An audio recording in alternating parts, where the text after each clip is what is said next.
এসার নামাজের পরে 3 রাকাত নামাজ পড়ি, কোন তো একটা লোক ওই নামাজের নামটা কি? কি নামাজের নাম? সবাই নামাজ পড়ে। কয় রাকাত? আমার প্রশ্ন, বেতের নামাজ হলো 3 রাকাত, আমরা 2 রাকাত নামাজ পড়ি রাকাতাই, 3 রাকাত পড়ি সালাসা, 4 রাকাত পড়ি আরবা।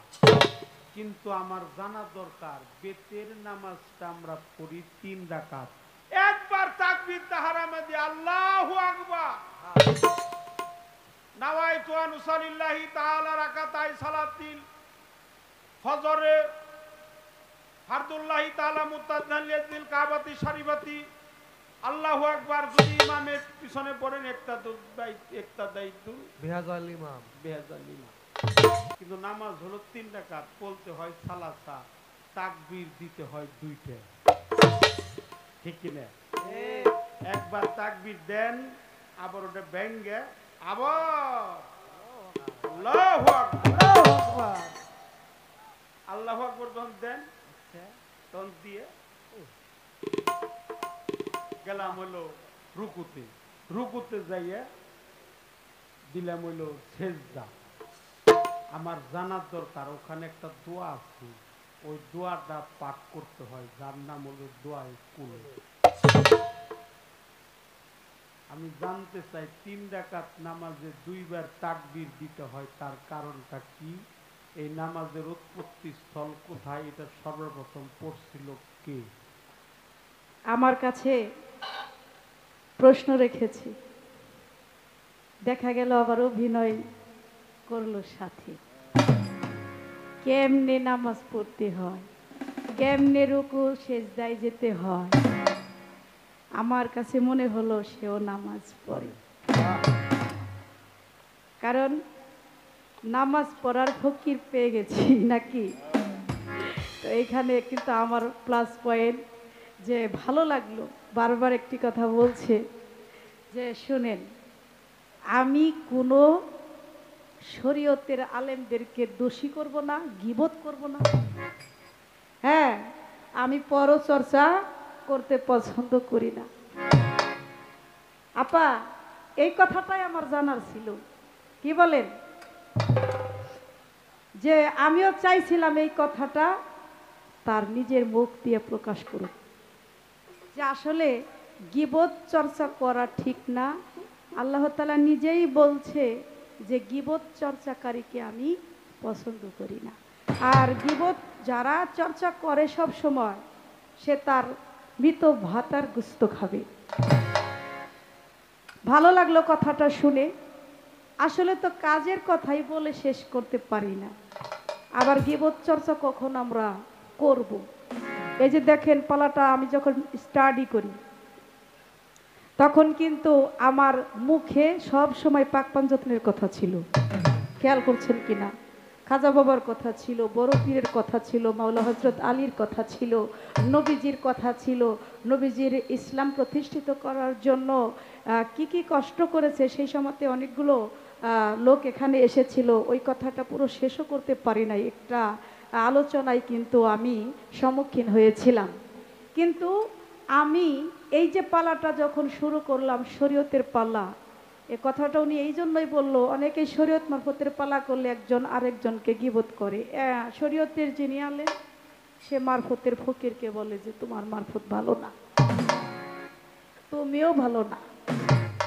আবার মারফতের পাল্লা যে নেয়, পালাটা নিলেই হ্যাঁ অনেক বড় কিছু হয়ে যায়, সে আলেমদেরকে মানে না। হ্যাঁ, শরীয়তের বিধানের যে কাজগুলো এগুলো তারা মানে না, বলে তুমি 2 টাকার আলেম, বা তোমার কথা আমি শুনবো কেন, তোমার পিছনে আমি নামাজ পড়বো কেন, বেতন ছাড়া চাকরি আছে না, কত কথা, অনেক কথা। তো এগুলো বললে এখন যা মনে করি, আসলে এইগুলো কথা বলে শুধু মানুষকে ধোঁকাই দেওয়া যাইব, কিন্তু মানুষের তো আর জ্ঞান আসবে না। আসলে নবীজি কি করছেন উম্মতের জন্য, আর উম্মত হয়ে নবীজির হুকুম কতটুকু মানা প্রয়োজন বা কি করা আমাদের প্রয়োজন, আমাদের কি কর্তব্য, আমাদের কিন্তু তাই লক্ষ্য করতে হবে। এই যে তাকে আমি যেই জায়গাটায় নিয়ে গিয়েছিলাম যে আসলে শরীয়ত তরিকত হাকিকত এই সিঁড়িগুলো পার হওয়া ছাড়া মারফতে যাওয়া যায় না, এই কথাটা কিন্তু ঠিক। যে একজন ফকির হতে গেলে আপনার জাহেরি এবং বাতিনি দুই এলেমের সর্দার হতে হবে। তা যদি না হতো হযরতে খাজা মঈনুদ্দিন চিশতি রহমতুল্লাহ আলাইহি উনি কিন্তু পিতার দেওয়া খুরমা খেজুর বাগানে পানি ঢালতেন, সেখান থেকে ওনার কাছে একজন বুজুর্গান ব্যক্তি আসলো, এসে বলল তুমি আমাকে কিছু ফল দাও। একটা ফল তাকে দিল, ফল খেয়ে তার জ্ঞান চক্ষু খুলে দিল, তাকে আদেশ করলো যে তোমাকে শুধু কাজের জন্য পাঠানো হয় নাই, তুমি জাহিরি বিদ্যা শিখো। বলে কোথায় যাব? বলে যাও বুখারা নগরে চলে যাও। তো সেই হিসামউদ্দিন আল বুখারী, হিসামউদ্দিন আল বুখারী একজন কামেল আলেম, সেই আলেমের কাছে গিয়ে উনি 7 বছর লেখাপড়া করেছেন। সুবহানাল্লাহ। এখন যদি উনি মনে করতেন আমি একজন মায়ের গর্ভে থেকে আমি আউলিয়া হয়ে এসেছি, ওলি হয়ে এসেছি, আমি কেন পড়ালেখা করব, কেন আমি জাহেরি বিদ্যা আমি অর্জন করব, শিখব, তাহলে কিন্তু তার হইতো না। এমনি করে 7 বছর হিসামউদ্দিন আল বুখারীর কাছে লেখাপড়া শিক্ষা করার পর অবশেষে তিনি মুরিদ হলেন। আবার বড় পীর আব্দুল কাদের জিলানী রহমতুল্লাহ উনিও কিন্তু 13টি মাদ্রাসা, 13টি মাদ্রাসায় গিয়ে 13টি শাস্ত্রের পণ্ডিত লাভ করেছিলেন। সুবহানাল্লাহ। মাদ্রাসায় উনি কেন লেখাপড়া করবে? উনিও তো মাদারজাত আউলিয়া, কে বল? এই জন্যই এই সমস্ত গীবত চর্চা করে সময় নষ্ট করার থেকে মূল্যবান কথা বলা জটিল, কি বলেন? যে কথাগুলো জিজ্ঞেস করেছি সচরাচর এই কথাগুলো সব স্টেজে আলোচনা আমরা করি না, কিন্তু এইবারই সবগুলো মানুষ পণ্ডিত।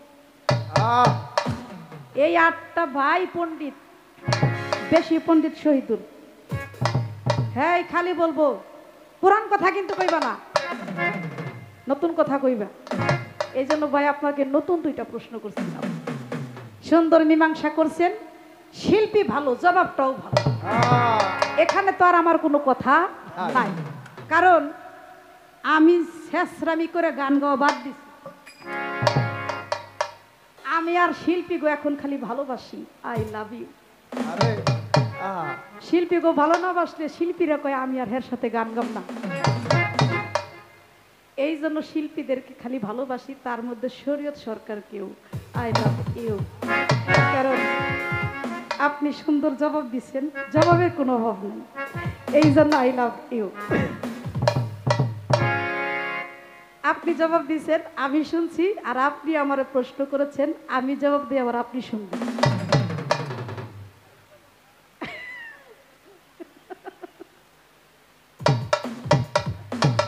আপনি প্রশ্ন করেছেন বিতর নামাজ, এই বিতর নামাজ 3 রাকাত পরে কেন? 4 রাকাত হলো না, 6 রাকাত হলো না, 12 রাকাত হলো না, 3 রাকাত কেন পড়লো? 2 রাকাত পরে নাই, 3 রাকাত কেন পড়লো? কে পড়েছিল? পড়ার সময় অনেক দোয়া সূরা পড়া হয় নাকি বলে? প্রথম রাকাতে এক রকমের নিয়ম আছে সূরা, দ্বিতীয় রাকাতে এক রকম নিয়ম আছে সূরা, তৃতীয় রাকাতে নিয়ম আছে সূরা। এগুলো পড়ার পরে রুকুর আগে আবার কুনুত, দুআয়ে কুনুত, আবার কেউ মনে করে না যে কুনুত, এই দোয়ায়ে কুনুত অনেক বড় দোয়া। ভাই এত বড় দোয়া আমারে প্রশ্ন করছেন, হ্যাঁ দোয়া কইতে হইব না? আমি কম কইছেন, আমি দোয়াটাও কম। ভাই এই দোয়াটা কেন পরে? তো তাই যেহেতু দোয়া কেন পড়ে, এই দোয়াটা কেন প্রয়োজন, কেন এই দোয়াটা পড়া হয়, কোন দোয়াটা কেন পড়া হয়, কে পড়েছিল, এই তো আমার ভাইয়ের কথা। কে পড়েছিল সেই জবাবটাও করব, আর দোয়াটা মূল কি, এর বাংলা উচ্চারণটা কি সেটাও বলবো। আগে একটা গান গাই।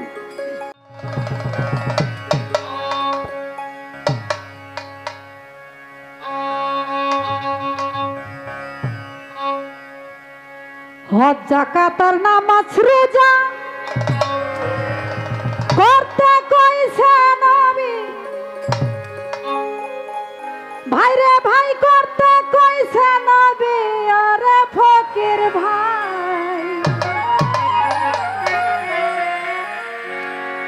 তুই কবে ওই নবীর দিনে যাবি।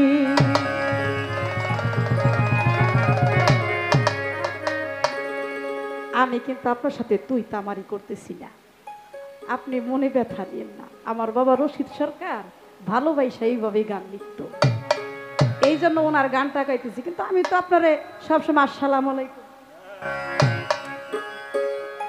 আমি কিন্তু আপনার তুই তামারি করতেছি না ভাই। এই গানটাই যে লিখছে বাবা কইছে তাই আমি কইতেছি।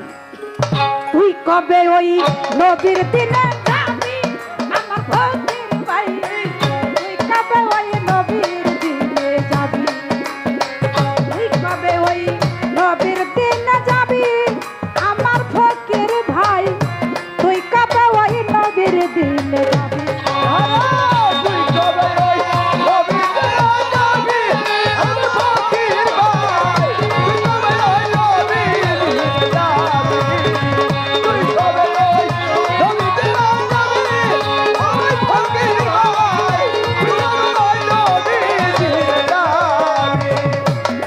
একই ধর্মের লোক গই আমরা দুইজন মুসলমান, মিলামিশে আসরেতে গাই ধর্মেরই গান রে, গাই ধর্মের গান, গাই ধর্মের গান রে, গাই ধর্মের গান, গাই ধর্মের গান রে, গাই ধর্মের গান।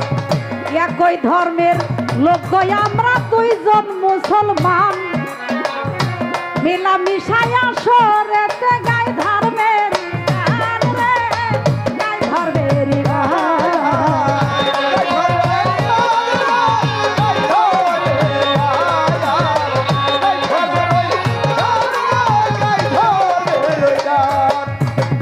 মুসলমান হিসাবে রইল তোমার উপর দাবি, মুসলমান হিসাবে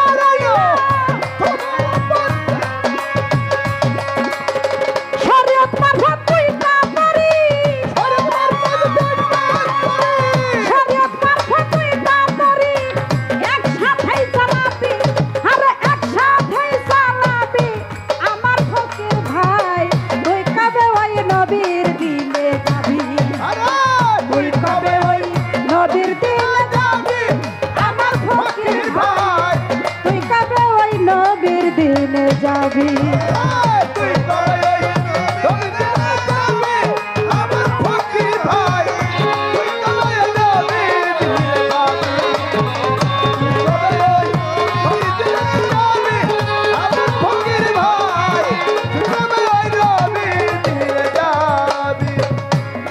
গীবত চর্চা যতই করো আমার প্রাণে নাইকো ব্যথা, আলেম হইয়া বলি তাসি হক হালালি কথা রে, হক হালালি কথা, হক হালালি কথা রে, হক হালালি কথা, হক হালালি কথা রে, হক হালালি কথা। গীবত চর্চা যতই করো আমার প্রাণে নাইকো ব্যথা, আলেম হইয়া বলি তাসি হক হালালি কথা রে, হক হালালি কথা, হক হালালি কথা রে, হক হালালি কথা, হক হালালি কথা রে, হক হালালি কথা। জাহান্নামের আগুনে তুই কেমনে কাল কাটাবি,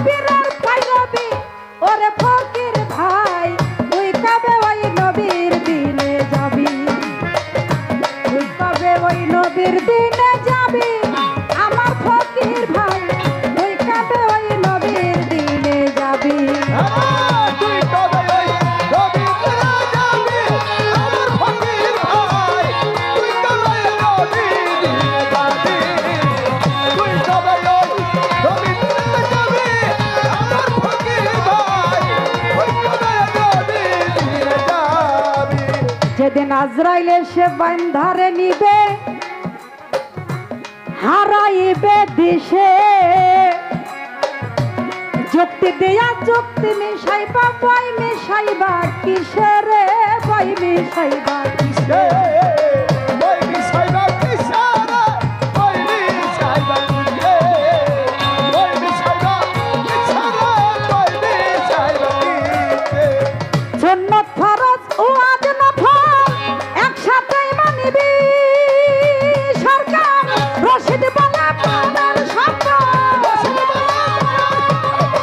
রশিদ বলে পারের সম্বল সঙ্গে করে নিবি আমার ফকির ভাই তুই কবে ওই নবীর দিনে যাবি তুই কবে ওই নবীর দিনে যাবি আমার ফকির ভাই তুই কবে ওই নবীর দিনে যাবি তুই কবে ওই নবীর দিনে যাবি আমার ফকির ভাই তুই কবে ওই নবীর দিনে যাবি তুই কবে ওই নবীর দিনে যাবি আমার ফকির ভাই তুই কবে নবীর দিনে যাবি মহাজনে গানের ছন্দ হইয়া গেল শেষ এইবার আমি কিছু কথা বলিব বিশেষ ধর্মসভায় আছেন যারা সালাম জানাই গন্ডগোলটা রাখবেন বারণ পাই ধরে জানাই নামাজ কিন্তু এমন শব্দ ইবাদত সম্মানী ইবাদত হয়ে যায় সম্মানী সেজদা হয়ে যায় আমার আল্লাহ তাআলা যেই ইবাদতে খুশি হইয়া যায় আপনারা সবাই জানেন আমার মাওলা হযরত আলীর একটি ঘটনা আমার নবী করিম সাল্লাল্লাহু আলাইহি ওয়াসাল্লামের কাছে উনি সেই দিন বলছিলেন ঘটনা আমার মাওলা আলী কাঁদতে কাঁদতে আমার নবীর কাছে যায় যায়া বলে হুজুর গো আমি পড়ছি বড় সমস্যা কি সমস্যা তোমার হযরত আলী বলো নাই আমারে তুমি কেন আমতা করো বলো নাই আমারে বলে হুজুর আমি গিয়েছিলাম আমার ইসলাম প্রতিষ্ঠিত করার জন্য একটা যুদ্ধের কারণে সেই যুদ্ধে যে আমার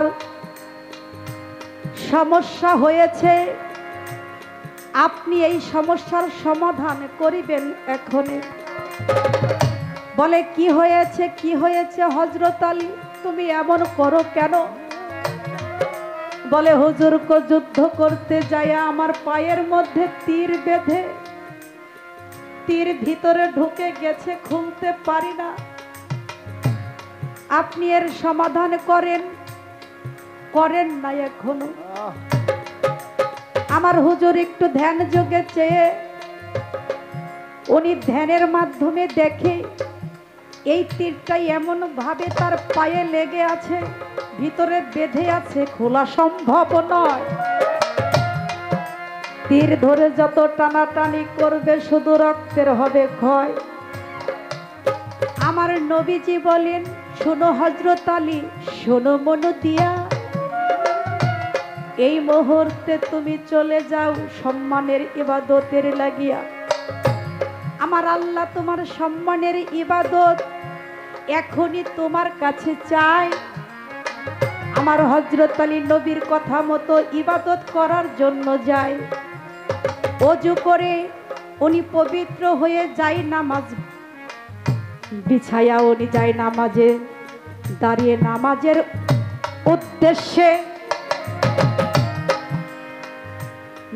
উদ্দেশ্যে হযরত আলী রত হয় আল্লাহর দরবারে আসসালাতু মুশাহেদুহ ইসমে আহম্মদ আহম্মদ নামের সেই চরম প্রশংসনীয় চরম প্রশংসাকারী আমার আল্লাহ পরওয়ার আমার আল্লাহর কাছে নামাজের জন্য উনি দাঁড়িয়েছে বারবার। নামাজে দাঁড়িয়ে আমার আল্লাহর ইবাদত করে উনি যখন নামাজ শেষ করিল, নামাজ শেষ করি আল্লাহর কাছে মোনাজাত ধরিল। মোনাজাত ধরিয়ে আল্লাহরে বলে, ওগো আল্লাহ, ওরে আমার আসমান জমিনের মালিক, ওরে আমার প্রভু, আমি তোমার দরবারে মিনতি করি, করুণা ভিক্ষা চাই, দয়াল গো আমার। আমি কিন্তু বিশ্বাস ভক্তি প্রেম দিয়ে নামাজ পড়িলাম। এবার আমি যুদ্ধ করতে গিয়ে, ইসলাম প্রতিষ্ঠিত করতে গিয়ে, তোমার দুস্তর কালেমা প্রচার করতে গিয়ে, নামাজ পড়তে হয় এই খবর মানুষকে দিতে গিয়ে পড়ছি ভীষণ সমস্যায়। পায়ের মধ্যে কেমন করে জানি তীর বিঁধে যায়। এই তীরটা যতই টানাটানি করি দয়াল গো খুলতে পারি না। নামাজ পড়লাম তোমার দরবারে, চাই করুণা ভিক্ষা। এই তীর আমি কিভাবে খুলবো দয়াল আমি জানি না। বান্দা যদি হাত তুলে, আল্লাহর প্রিয় ব্যক্তি মুমিন ব্যক্তি যদি হাত তুলে আল্লাহর কাছে কোনো কিছু চায়, কি বাবা, আমার আল্লাহ কখনো বাজান তারে না ফিরায়। আমার হযরত আলী এমন ভাবে নামাজ পড়তেছিল, নামাজ পড়তে পড়তে মোনাজাত করতেছিল, তার ধ্যান ছিল আল্লাহর দরবারে।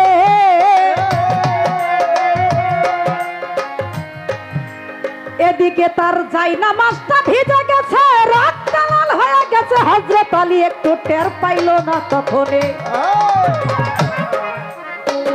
আপনি আপনি তীর খুলে গেছে, হযরত আলী জানে না। রক্তের বন্যা বয়ে গেছে যাই নামাজের ভিতরে, উনি নিজেই জানে না। আমার আল্লাহ এমন কুদরতে নামাজে খুশি হইয়া আমার হযরত আলীর তীর খোলা ব্যবস্থা করে দিল। নামাজ পড়তে যে এইবার দেখেন হযরত আলীর তীর খুলে গেল। কি বেহেশতের আশা করে যেন কেউ নামাজ পড়ে না, উনি যে নামাজে গিয়ে ওনার তীর খুলবে এমন ঘটনা না। কিন্তু আমার নবী হুকুম করেছে, উনি নবীর একজন বন্ধু, নবীর একজন প্রিয় বন্ধু, কাছের মানুষ, নবীর একজন আশেকান, নবীর একজন ভক্ত। আমার নবীর কথা মতো উনি নামাজও পড়িল। নামাজ পড়ার সাথে সাথে আল্লাহ তারে খুশি করে দিল। এইভাবে যে তরিকা করেন, যাই কিছু করেন বাবা মন দিয়া করতে হবে। তাই আমরা যেন কোনো তরিকা পালন করতে গিয়া ঠাট্টা মস্কারি না করি ভাই। যে যেভাবে আল্লাহকে ডাকেন, ডাকার মধ্যে যেন প্রেম ভালোবাসা মহব্বত রয়ে যায়। সেই মহব্বতের মাধ্যমে কিন্তু আমার আল্লাহ খুশি হয়। এই নামাজ নবীগণের মাধ্যমে এসেছে। এক একজন নবী এক একটা বিপদে পড়ে, এক একটা কষ্টের সময় নামাজ পড়েছিল। এই ভিতর নামাজটা কিন্তু আমার নবী পড়েছিল। এই ভিতর নামাজ পড়েছিল হযরত মুহাম্মদ সাল্লাল্লাহু আলাইহি ওয়াসাল্লাম। আমি বলিব আসরে কিভাবে এই নামাজ পড়লো আপনারা শুনবেন লক্ষ্য করে। সুরে সুরে কথা বলি, বড় প্রেমিক লোক আজকে আসরের ভিতরে। এই প্রেমিক লোকদেরকে দেখে আমার মনের মাঝে কত কথাই মনে পড়ে। আব্দুল্লাহ ইবনে আব্বাস উনি নিজে বলেছিল, আমি একদিন আমার নবীজির সাথে ছিলাম, ওনাকে আমি একটু ফলো করলাম, মানে ওনাকে একটু চেয়ে দেখলাম। এ ভাই উঠতেছে কে? উনি যাই কই? ভাই যাইতেছেন, কি হয়েছে? আইসেন আইসেন ভাই আইসেন। আমার ইবনে আব্বাস আমার নবীজির সাথে একদিন থেকে ওনাকে দেখলেন। কি দেখলেন? আমার নবী করিম সাল্লাল্লাহু আলাইহি ওয়াসাল্লাম উনি 2 রাকাত নামাজ পড়লেন। সেই নামাজ পড়ার সময় সূরা ফাতিহা, সূরা আলা উনি পড়তে লাগিলেন। এরপর উনি রুকু সেজদা করলেন। উনি দ্বিতীয় রাকাতে সূরা কাফেরুন, সূরা ফাতিহা পড়িলেন। তৃতীয় রাকাতে সূরা ফাতিহা, সূরা ইখলাস পড়িলেন। এই যে 3টি রাকাত এখন আমার নবী পড়েছে, আমরাও তো পড়ব, কি বলেন? কেন পড়লেন? হ্যাঁ, আমার আল্লাহ তাআলার কিছু আদেশ আছে অন্তর্যামী হয়ে, যেটা আমার নবীর কাছে পাঠাইতেন। একটু ছোট বাজাবেন, তাহলে কথাটা বুঝতে পারবে। আমার নবীকে আমার আল্লাহ তাআলা এত ভালোবাসতেন, উনি আমার নবীজিকে এত খুশি করতেন। উনি খুশি হইয়া আমার নবীকে নিজেই দোস্ত বলতেন। সুবহানাল্লাহ। আমার নবীজি তাকে দোস্ত বলে না, কিন্তু আল্লাহ তাকে বলে আমার হাবিব, আমার প্যারা হাবিব। উনি খুশি হয়ে তাকে দোস্ত বলে, আমার হাবিব। এ কথা আমার আল্লাহ নিজেই বলে। নবীর মাধ্যম ছাড়া তো কোনো কিছু হয় না বাবা। আপনারা একটু খেয়াল করে দেখেন, হীরা পর্বত গুহায় আমার নবী করিম সাল্লাল্লাহু আলাইহি ওয়াসাল্লাম উনি সাধনা করছে। এই কথাটা কিন্তু সত্য, সাধনা করছে। আপনারা কি জানেন এই সাধনা কিসের সাধনা করেছে? এই সাধনাটা শুধুই ইসলাম প্রতিষ্ঠিত করার জন্য। ওই সাধনা করার পরই কোরআন অবতীর্ণ হয়েছে। সুবহানাল্লাহ। কোরআন আমার নবীজির কাছে অবতীর্ণ হয়েছে। 22 বছরের অধিক তিনি এই সাধনা করেছেন। কোরআন অবতীর্ণ হয়েছে নবীর উপরে। কিছু সময় জিব্রাইলের মাধ্যমে, আর কিছু সময় সরাসরি। কারণ আল্লাহর এমন কিছু গোপনীয় বিষয় আছে যাহা নবীর সাথে সরাসরি সেটা বলেছে। এখন আসেন, আমার নবী করিম সাল্লাল্লাহু আলাইহি ওয়াসাল্লাম উনি যাহা করে উম্মত হয়ে তো আমরাও তাই করব, কি করব কিনা?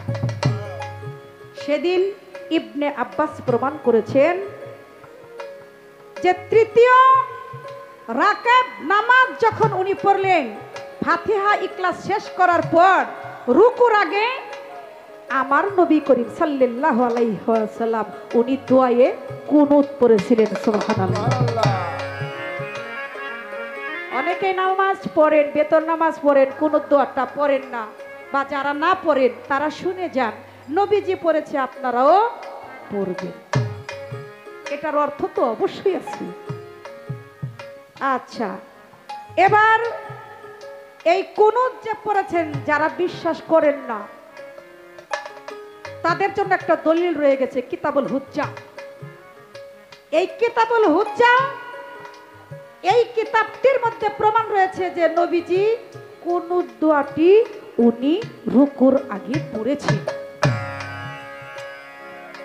তাহলে রুকু সেজদা আপনারা যখন দিতে যাবেন নবীর কথাটা অবশ্যই মনে করবেন। সূরা যেটাই পড়েন, আপনি সূরা ইয়াসিন পড়তে পারেন, আপনি সূরা আনকাবুত পড়তে পারেন, আপনি সূরা ফাতিহা যে পড়তে হবে, ইখলাস যে পড়তে হবে, এটা কনফার্ম।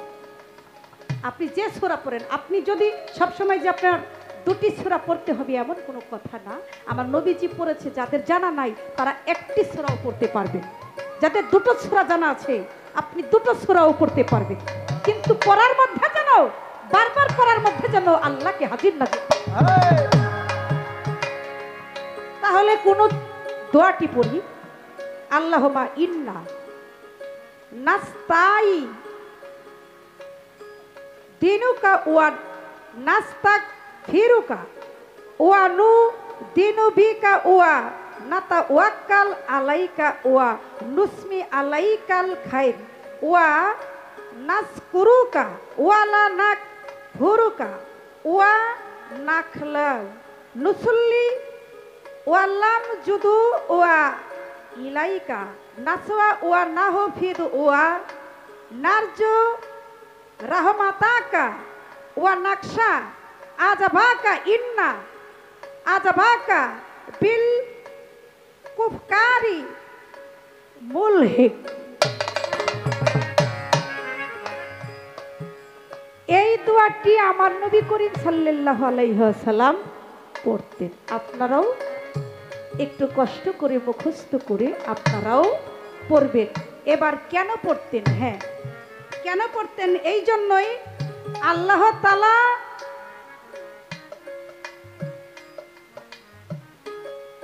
এই দোয়াটির অর্থ হলো, হে আল্লাহ তোমার কাছে আমরা সাহায্য চাই।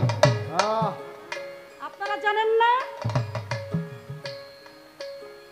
মাছের পেটে আটকে পড়েছিল আমার ইউনূস নবী, জানেন না? আল্লাহর কাছে দোয়া করার পর সে কিন্তু উদ্ধার হয়েছিল। কি বাবা? তাইলে দোয়াটা এরকমই, আল্লাহর কাছে পানা চাওয়া, সাহায্য চাওয়া। আল্লাহ তাআলার কাছে মন দিয়ে যদি সাহায্য চাওয়া হয় তাহলে আল্লাহ পূরণ করেন। এটা 3 রাকাত এই জন্যই পড়েছে।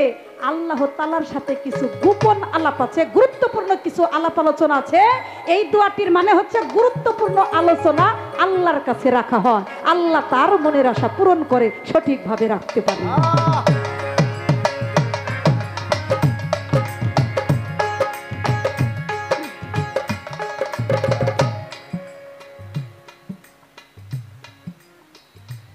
জবাব দিয়ে দিলাম আমার ভাইয়েরও না কাছে, আপনাদের কিন্তু অবশ্যই কাজে লাগবে। আমি বেশি প্রশ্ন করব না, সময় নষ্ট হয়ে যাবে, বেশি বেশি গান গাবো। এটা শহীদুল ভাই বলেছেন আমারে, তার কথাটা আমি পালন করব অক্ষরে অক্ষরে। আমি কিন্তু অনেক গুণগান এখানে গাইলাম এই আসরে। বিষয় যতটুকু সময় আমরা দুইজন শিল্পী আপনারা আমাদেরকে ডেকে আনছেন, আমরা গান করার চেষ্টা করতেছি। বাবা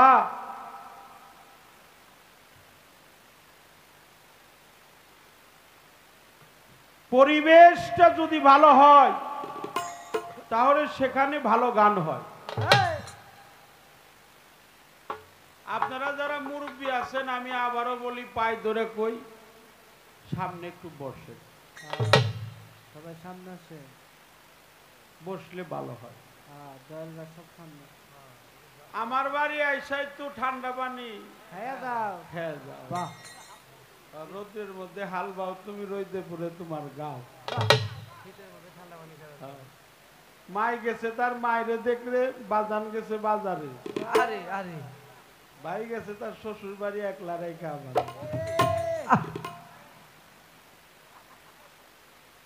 এখানে আমারে এই গানটা যদিও আমরা একটু হাস্যকর করলাম, মূলের ঘরে যারা গান গায় তারা একটু পরিশ্রম করে, ঠিক কিনা? যারা গান গায় একটু ক্লান্ত বোধ করে, একটু পরিশ্রম হয়, একটু শরীরটা ঘামে। যখন আমরা গান গাই দেখেন শীতের দিন এখনো কিন্তু আমাদের শরীরটা অনেক সময় ঘেমে যায়। তো বলছে আই লাভ ইউ, আমারে বলছে I love you, I love you, তাহলে আমার কি করব হবে? I love you two.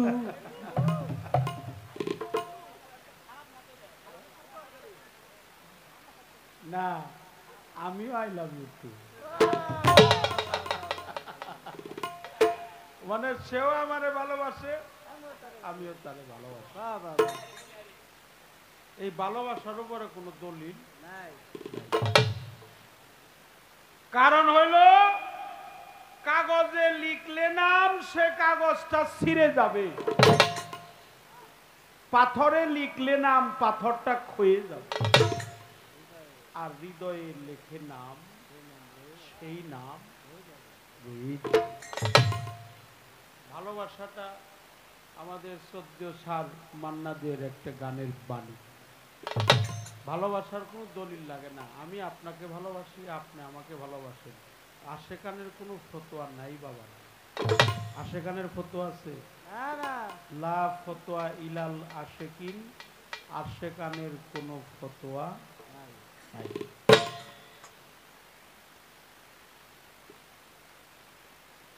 চমৎকার করে মেরাজে কি চমৎকার করে বেতের নামাজের ফায়সালা দিয়েছেন।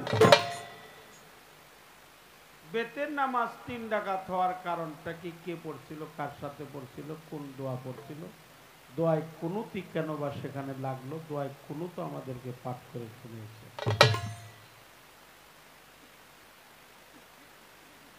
মাওলা আলী, মাওলা আলী না আলী মাওলা, মাওলা আলী মাওলায়াতরা পাইল তার কোন সাধনার বল। আহা,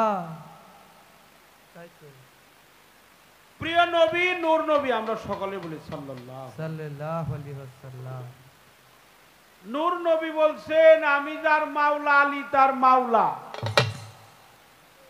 আমি হলাম এলেমের ঘর, এই ঘরের দরজা হলো মাওলা আলী। আলী। যার দেহে নাই আলী তার দেহটাই হলো খালি খালি। যার দেহে আছে আলী তার দেহে সব আছে, যার দেহে নাই আলী তার দেহটা একেবারেই খালি। এই জন্য রসুল পাক নূর নবী, প্রিয় নবী, আমার সালানাকা ইল্লা রাহমাতাল লিল আলামিন। রসুল পাক বলে আমি তোমাদেরকে বেলায়েত দান করবার চাই। অনেক সাহাবারা আসছিল, তারা বলছিল যেটা আমাদের না বুঝাইটাই ভালো। একজন সাহাবা, নাম বলবো না, তিনি অনেক বয়োজ্যেষ্ঠ মুরব্বী, সে বলছে যে মারফত যে আমি জানতে চাই হুজুর, মারফত আমার বোঝার এখনো সময় হয়নি। আরেকজন বলছিল আমারে 3.5 বছরের টাইম দেওয়ার না, যদি আল্লাহ আমারে বাঁচিয়ে রাখে, তাহলে 3.5 বছর আমারে টাইম দিবেন, আমি বুঝবো মারফত নিব কি নিব না। কথাটা খুব খেয়াল করে শুনবেন, কেউ কানা গোসা করবেন না, আমার দিকে তাকাইয়া রহমতের সময় এখন কথাটা শুনবে।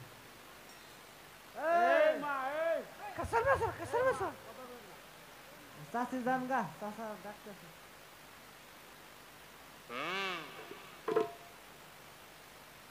রসুল পাক বলল সেই মারফতরা আমি সবাইরে দান করবার চাই।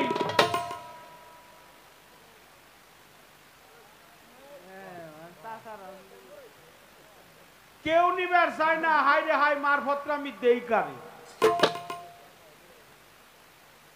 মাওলা আলী রে বললো যে আমি তোমার মারফত দান করবার চাই।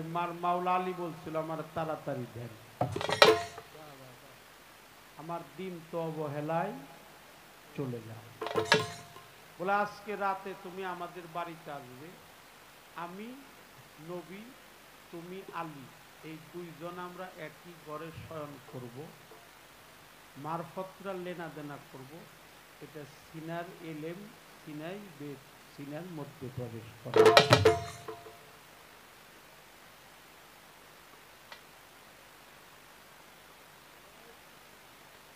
তখন বলছে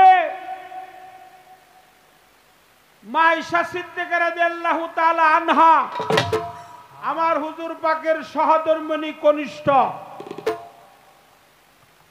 আমাদের মুমিনগণের হলো মা আয়েশা সিদ্দিকা রাদিয়াল্লাহু তাআলা আনহা, প্রশ্ন করেছিল, ইয়া রাসূলুল্লাহ, সকলে বলে সাল্লাল্লাহু আলাইহি ওয়াসাল্লাম, আপনি আর আয়েশা যে ঘরে ঘুমাবেন, আপনি আর আলী যেভাবে শয়ন করবেন, যে ঘরের মধ্যে শয়ন করবেন, তার মধ্যভাগে কি আমি আয়েশা থাকতে পারবো না? কেমন নিগুড় কথা। আল্লাহ রসুল বলছিল, আয়েশা তুমি মন খারাপ করো না, তুমি এই জন্যই থাকতে পারবা না, তুমি আহলে বায়াতের অন্তর্ভুক্ত।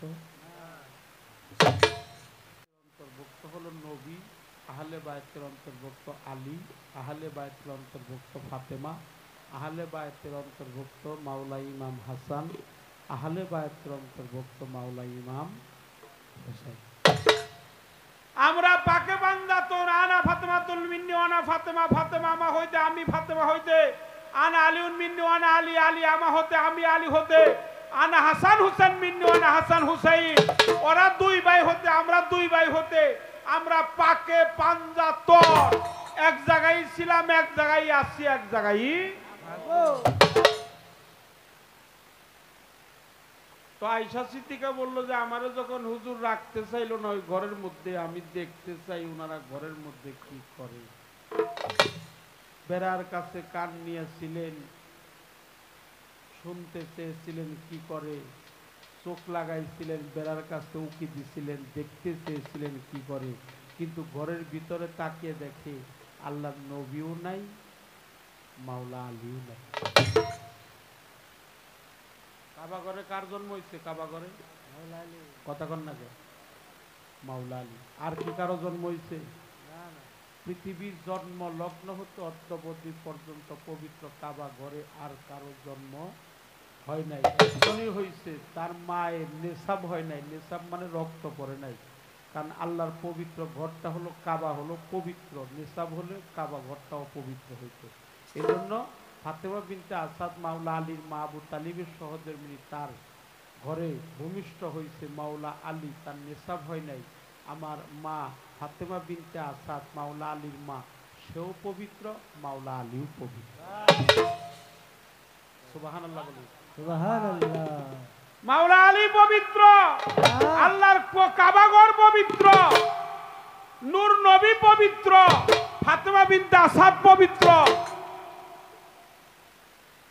এই জন্য আয়েশা সিদ্দিকা বেড়ার কাছে কান নিয়ে দাঁড়িয়ে রইলেন, দেখতে চেয়েছিলেন, শুনতে চেয়েছিলেন তারা কি করে কি করে। তাকিয়ে দেখে নূর নবী নাই, মাওলা আলী নাই, কিন্তু ঘরেই ছিল নূর নবী, ঘরেই ছিল মাওলা আলী। রসুল পাক নূর নবী মাওলা আলীকে বলল, তোমার দক্ষিণ হস্তটা বাড়িয়ে দাও। দক্ষিণ হস্ত যখন বাড়িয়ে দিল, রসুল পাকের পবিত্র হাতের উপরে হাত রাখলো। হাতটা রাখার পরে অন্ধকার ঘরটার সঙ্গে সঙ্গে নূরটা জ্বাললেই ভরপুর হয়ে গেল। যখন ভরপুর হয়ে গেল, আয়েশা সিদ্দিকা বেড়ার কাছে দাঁড়িয়ে কান নিয়ে শুনতে পারলেন যে ঘরে তো কেউ নাই, ঘরে তো নবী নাই, ঘরে তো আলী নাই। আমি দেখতে চেয়েছিলাম ওনারা কি করে শয়নে কি করে, আমি তো কোনো কিছুই দেখতে পারলাম না। তড়িঘড়ি করে উনি বেড়ার কাছে অজ্ঞান হয়ে ঠাস হয়ে পড়ে গেল। যখন পড়ে গেল, তড়িঘড়ি করে উঠে বেড়ার কাছে কান নিয়ে অনুভব করলো ভরা কলস থেকে খালি কলসে পানি ঢাললে যে একটা শব্দ হয় না, খালি কলসে পানি ঢাললে গড় গড় করে একটা শব্দ হয় না, এরকম কয়েকটি সত্তা দয়াল নবীর সিনাই থেকে মাওলা আলীর সিনাই চলে গেল। আমরা একটু সুবহানাল্লাহ, সুবহানাল্লাহ। এই জন্য উনি মাওলাত, মাওলাত মানে মাওলা, মাওলা মানে কি? প্রিয় পাত্র। প্রিয় পাত্র কি? অভিভাবক। অভিভাবক কি, প্রতিনিধি, প্রতিনিধি কি, বেলায়েতের সম্রাট, মারিফতের চেরাগ। চেরাগ আগেও ছিল, পরেও ছিল। খারাপ লাগতেছে? খারাপ লাগার কোনো কিছুই নাই। এই চেরাগে যান, আগেও ছিল, পরেও ছিল। কারণ আমার নবী যেখানে ছিল, আলীও সেখানেই ছিল। আনা ওয়া আলিউন নূরিন মিন ওয়াহিদ, আমি আর আলী আমরা একই নূরের দুইটা খণ্ড। আমি আর আলী একই নূরের দুই খণ্ড। আমিও যেখানে ছিলাম, আলীও সেখানে ছিল। আমি হইলাম নবুয়তের সম্রাট নবী, আর মাওলা আলী হলো বেলায়েতের সম্রাট, মারফতের খনি। এই মারফতের খনি হলো মাওলা আলী। কেউ যদি মারফত লাভ করতে চায়, মাওলা আলী ছাড়া লাভ করতে পারবে না। হিজরত করেছিলেন আমার নবী, সঙ্গে ছিল কে? মাওলা আলী। আলী সেদিন সঙ্গে ছিল মাওলা আলী, 21 বছরের তাগড়া যুবক। মক্কার মানুষ সেদিন পণ করেছিল, অঙ্গীকার করেছিল, যে পর্যন্ত মোহাম্মদের মস্তকটা আলাদা করব না, দ্বিখণ্ডিত করব না, এই পর্যন্ত একটা খানার মধ্যে মুখ লাগাবো। রসুল পাক মাওলা আলী একই করে শয়ন করেছিলেন। কাফেররা এমন ভাবে বেষ্টনী দিয়েছে, এভাবে ধরছে, এভাবে একজনের হাত ধরছে, এভাবে আরেকজনের হাত ধরছে, এইভাবে চতুর্দিকে বেষ্টনী দিয়েছে, যাতে আল্লাহর রসুল ঘরে থেকে পালাইয়া না যাইতে। কিন্তু একটা কথা আছে, রাখে আল্লাহ মারে কে, আর মারে আল্লাহ রাখে। প্রমাণ আসছে, আলীরে বলছে, আলী আমার কাছে কিছু গরিব দুঃখী মানুষের গনিমতের মালামাল আছে, যুদ্ধক্ষেত্রের যে মালগুলো বাঁচে এটাকে গনিমতের মাল বলা হয়। এই দেশের মানুষ আমারে আলামিন কয়ে ডাকে, আলামিন মানে আমি বিশ্বাসী। এই দেশের মানুষ আমারে বিশ্বাস করে, আমি আলামিন। এই গনিমতের মাল যদি আমি মানুষের মাঝে বিতরণ করে না দিয়ে যাই, তাহলে বলবো যে আমাকে মাল সামানা নিয়ে ওরা দুইজন চলে গেছে। শুধু তাই না, এই কথা বলবে তা না, পালিয়ে গেছে। আনসারি নাজ্জার গোত্রে গিয়ে 3 দিন পরে আমার সাথে সাক্ষাৎ করবা। আল্লাহ রসুলকে বললো, আপনার দক্ষিণ হস্ত বাড়িয়ে দেন, এক ফোঁটা কয়েকটা ধূলিকণা রসুল পাকের পবিত্র হাতের উপরে আসলো। আল্লাহ রসুল বলল, আল্লাহ রসুলকে বলল, সূরা ইয়াসিনের একটি আয়াত পাঠ করে ফু দেওয়ার সঙ্গে সঙ্গে সমস্ত কাফেরদের চোখে লেগে যাবে, কাফেরদের হাতের বন্ধন খুলে যাবে। এই সুযোগে আপনি রাস্তা দিয়ে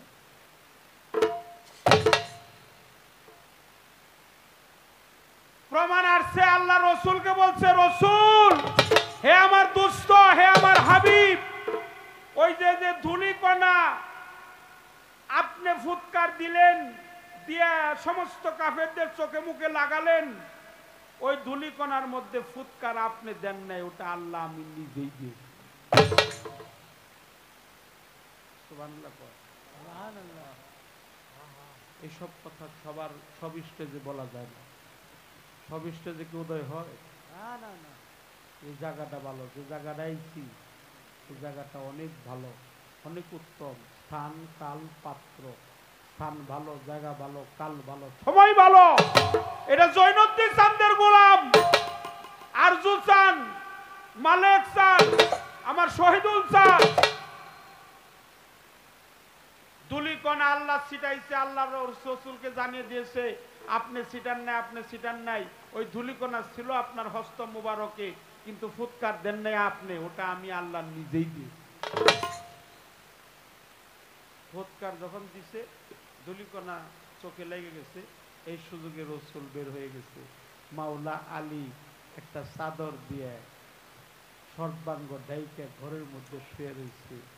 কাফেররা ঘরে ঢুকছে, কেউ কয় লাথি মার, কেউ কয় কূপ দে, কেউ কয় গলা আলাদা কর, কেউ কয় থাপ্পড় মার, আরেকজন কয় কারে মার বাড়াইলি, আগে দেখাই মার। রসুল শুয়ে রয়েছে না আলী শুয়ে রয়েছে? মুখের বসনটা যখন উঁচু করছে দেখে যে সেখানে আর নবী নাই, সেখানে শুয়ে আছে মাওলা আলী। মাওলা আলী শুয়ে রয়েছে। মাওলা আলীকে বলছে, এই বেটা জানিস না এই ঘরের মধ্যে আজকে যারে পাবো তারে হত্যা করব, তার মস্তকটা দ্বিখণ্ডিত করব। মাওলা আলী বলছিল যে এটা যাই নাই তো আমি শুয়ে রয়েছি, আমার বন্ধুর জন্য যদি আমার মৃত্যু হয়, আমার দেহের প্রাণ পাখি যায়, আমার কোনো সন্দেহ নাই, আমি হাসতে হাসতে আল্লাহ রসুলের জন্য জীবনটা দিতে প্রস্তুত হয়ে আছি। সুবহানাল্লাহ, সুবহানাল্লাহ, সুবহানাল্লাহ। 3 দিন পরে এই যে দেখেন মাওলায়াত কিভাবে পায়। 3 দিন পরে আনসারী নাজ্জার গোত্রে গলি দিয়ে রাস্তা দিয়ে যাইতেছে, গলি দিয়ে ছোট্ট গলির ভিতর যে একটা রাস্তা ঢুকছে, ওই রাস্তা দিয়ে ঢুকছে। ঢোকার পরে মাওলা আলীর কাছে আইসে আল্লাহর ফেরেশতা, নামটা জিবরাইল। হে আলী, তুমি আমার আল্লাহর কাছে যা চাইবে আল্লাহ তোমারে তাহাই দিবে। বলছে না না না, আমি কোনো কিছুই চাই না, আমি চাই না এই জন্য আমি রসুলকে যে জীবন দিয়ে ভালোবাসতে পারছি, এটাই আমার জীবনের সবচাইতে বড় পাওনা। তখন আল্লাহ বলল, জিবরাইল তুমি মাওলা আলীরে জানিয়ে দাও 3 দিন আগে আমার রসুলের জন্য যে নিজের জীবনটা বাজি রাখতে পারে, তার উপরে সন্তুষ্ট হয়ে আমি আল্লাহ নিজেই মাওলা আলীরে মাওলায় দান করলাম, মাওলায় দান করে দিলাম। এই জন্য চেরাগে বাতি, চেরাগ আগেও ছিল পরেও ছিল। নামাজি যদি হইতে চাও আলীর মতো নামাজি হও। 14 তুলা বীরযুক্ত তীর বীজ ছিল না মাওলা আলীর পায়ে, যেটা আমাকে শিরিন সরকার বলছে, সেই তীর কি সেই সবাই খুলতে পারছে? কখন খুলছে? নামাজরত অবস্থায় যখন ছিল তখন খুলছে। নামাজরত অবস্থায় যখন খুলছে, মাওলা আলী টেরো পায় নাই তীরটা কখন খুলছে। আমার রসুল পাক মুস্কি হাসি দিয়ে বলছে, তোমরা যদি নামাজি হতে চাও আমার আলীর মতো নামাজি হয়ে। কার মতো নামাজি? নামাজি যদি হতে চাও আমার আলীর মতো নামাজি হও। একটা গান এখন করবো, তারপরে চেষ্টা করব, দেখি 11:30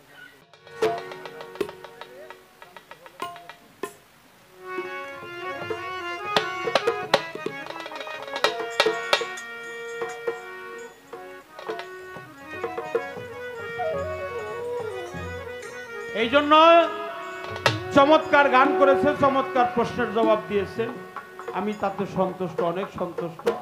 আমার একটা কথা রয়েছে, এই কথাটা ছোট হইলে কি হবো, কথাটার মধ্যে অনেক ব্যাখ্যা বিশ্লেষণ আছে।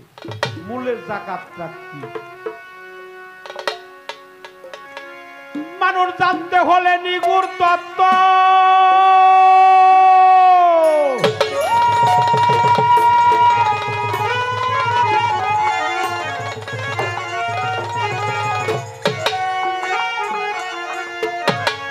জানতে হলে নিগুড় তত্ত্ব, ওরে মানতে হবে গুরু সত্য।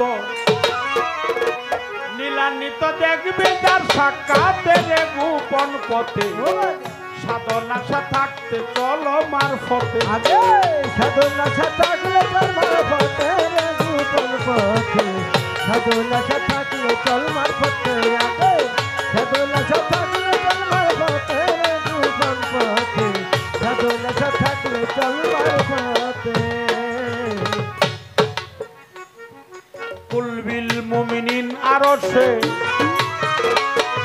ছাই রইয়াছে হাওয়াই মিশে, পঞ্চরসে আদম সুরাতে দেখো, পঞ্চরসে আদম সুরাতে দেখো, পঞ্চরসে আদম সুরাতে। কুলবিল মুমিনিন আরশে ছাই রইয়াছে হাওয়াই মিশে, পঞ্চরসে আদম সুরাতে দেখো, পঞ্চরসে আদম সুরাতে দেখো, পঞ্চরসে আদম সুরাতে। আর নফসে আল্লাহ নফসে নবী,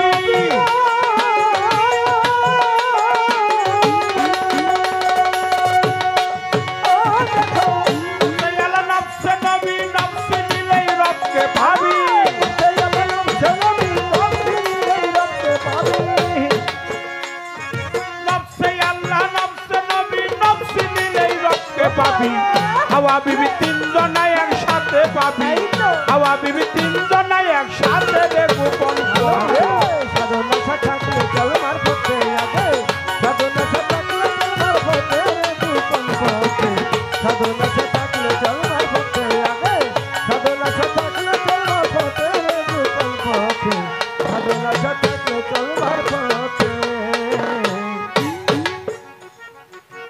আগে কর দেহ শুদ্ধি হইলা যাও ওই বিদ্যা বুদ্ধি সাধন সিদ্ধি হবে জ্ঞান চোখেতে বাবা সাধন সিদ্ধি হবে জ্ঞান চক্ষুতে তোমার সাধন সিদ্ধি হবে জ্ঞান চক্ষুতে আগে করে আত্মশুদ্ধি এখন আর কেউ নাড়াচড়া করবেন না বাবা নাড়াচড়া করবেন না একেবারে পায়ে দূরে ক্ষমা চাই আগে করে আত্মশুদ্ধি বুইলা যাও ওই বিদ্যা বুদ্ধি সাধন সিদ্ধি হবে জ্ঞান চোখেতে তোমার সাধন সিদ্ধি হবে জ্ঞান চক্ষুতে তোমার সাধন সিদ্ধি হবে জ্ঞান চক্ষুতে তোমার নয় ধরা যায় দিলে তালা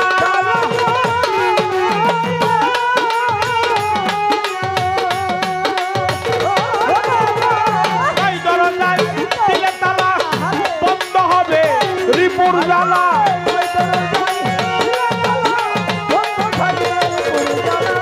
নয় ধরা যায় দিলে তালা বন্ধ হবে রিপুর জ্বালা খেলবি খেলা আপনই সাথে বাবা খেলবি খেলা আপনই সাথে রে গোপন পথে সাধন থাকলে চলবার পথে আগে সাধনা থাকলে চলবার পথে রে গোপন পথে সাধনা থাকলে চলবার পথে কুলবিল মুমিনিন আরশে ছাই রয়াছে হাওয়াই মিশে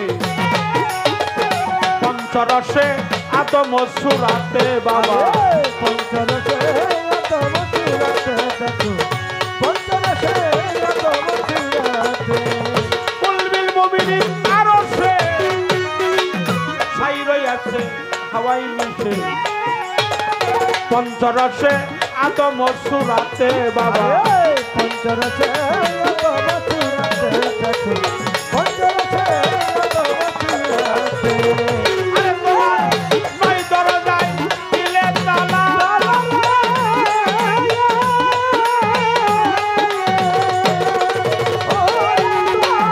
নয় দরজায় দিলে তালা বন্ধ হবে রিপুর জ্বালা